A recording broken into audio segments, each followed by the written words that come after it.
Sensation Sport, c'est votre magazine télé 100% sport alternatif, votre dose hebdomadaire de pleine nature, un grand bol d'air sur petit écran. Aujourd'hui, retour sur les finales du championnat de France de parapente qui se jouait pour la 3e fois à La Réunion, avec un bon classement des meilleurs réunionnais face à l'élite française. Puis un petit tour dans les vagues de 3 bassins avec Ophélie Aquen, espoir réunionnaise en longboard.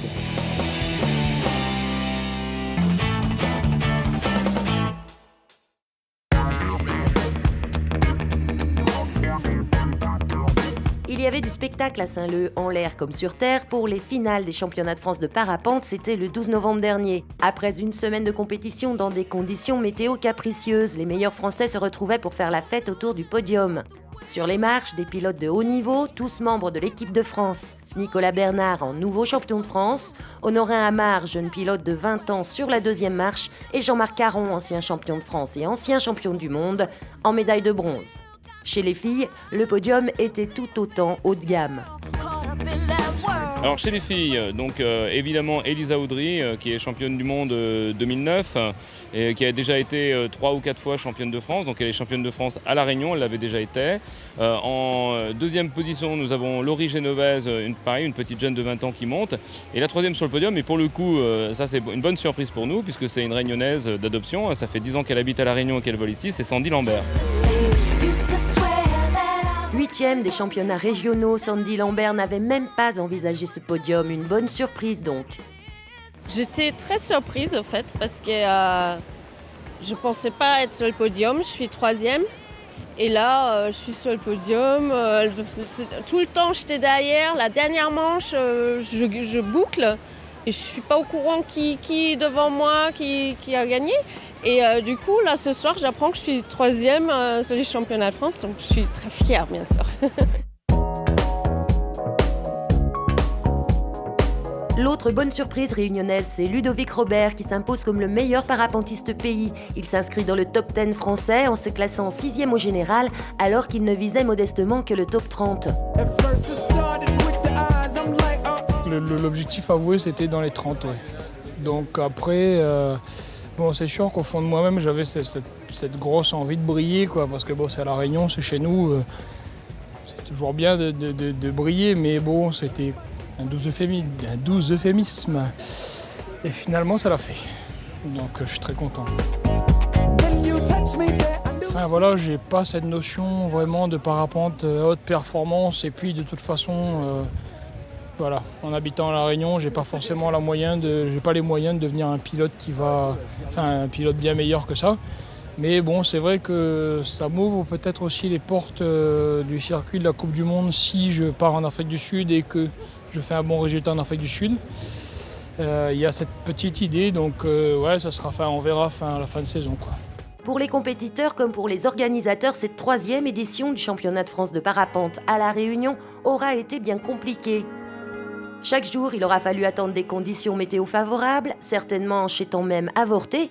Ajouter à cela des restrictions de vol dues à l'incendie sur le Piton Maïdo, un casse-tête pour le comité directeur des épreuves.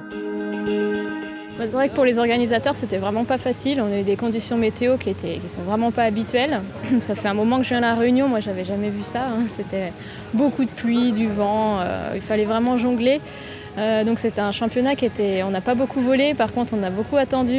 Au niveau stress, je pense qu'on a pris notre dose pour un petit moment là, donc je suis contente d'avoir réussi à gérer tout ça et puis j'ai vraiment volé sereine en essayant de prendre aucun risque.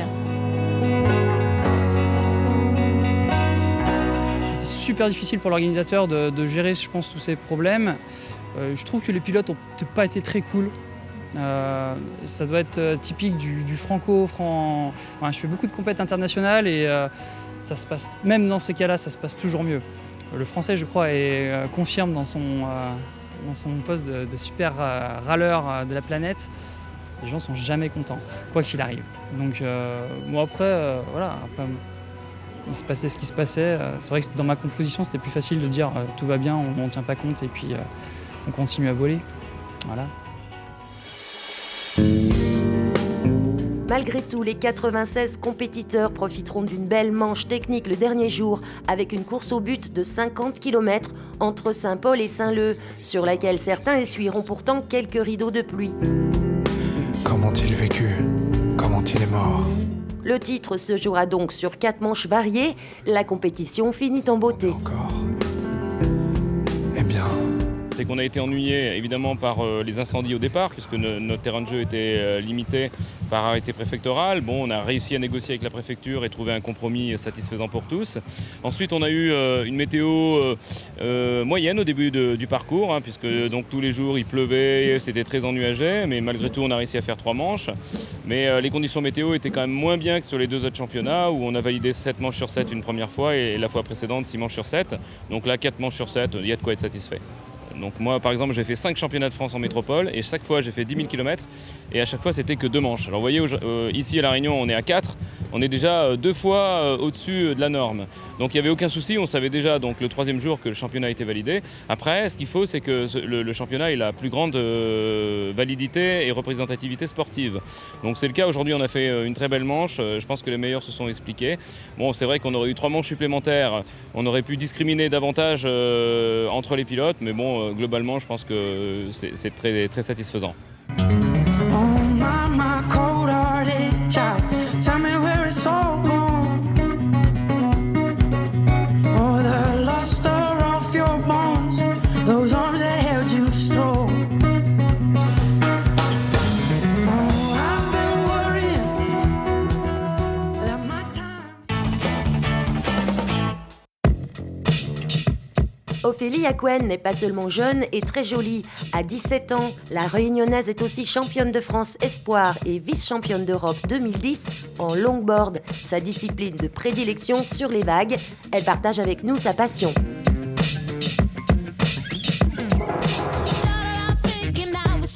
Nous sommes actuellement sur le spot de Trois-Bassins, spot où je m'entraîne très régulièrement. Très joli spot avec une très jolie vue, des vagues formidables. Je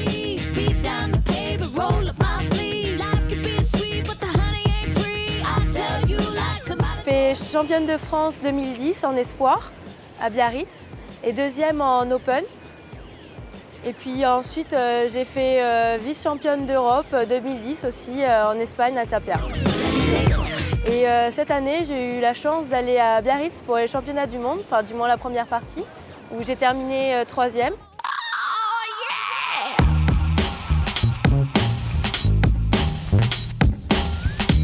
J'ai commencé le surf il y a 5 ans à peu près.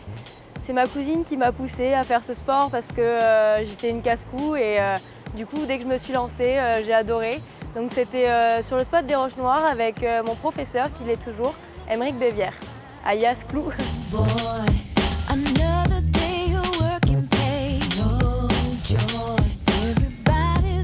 L'aspect technique du longboard, donc il y a le classique, donc là où on va commencer à marcher sur la planche, revenir, se caler sur le nose, et puis ensuite il y a le radical qui sera un peu plus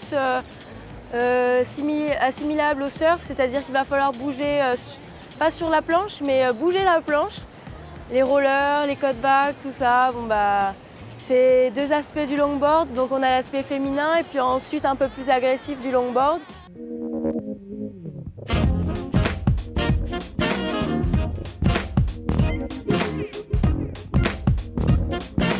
Mes difficultés en longboard, c'est quand les vagues sont grosses, en fait, c'est plus difficile de passer derrière la vague parce que la planche est assez grande, donc on s'en prend plein la tronche. On prend pas mal de risques de casser sa planche et puis on va sous l'eau, quoi. On fait un tour sous l'eau. Donc,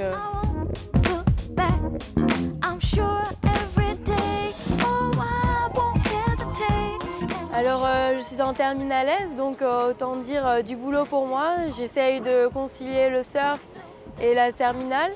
D'abord il y a mes études, mais j'aimerais bien dans mon futur métier continuer le longboard, c'est-à-dire que je voulais être kiné et donc pouvoir mélanger mon sport, mon loisir, ma passion avec mon métier qui me permettra d'en vivre en fait, parce que le longboard c'est assez compliqué. Il n'y a pas beaucoup de filles qui s'en sortent, donc moi j'aimerais pouvoir concilier les deux.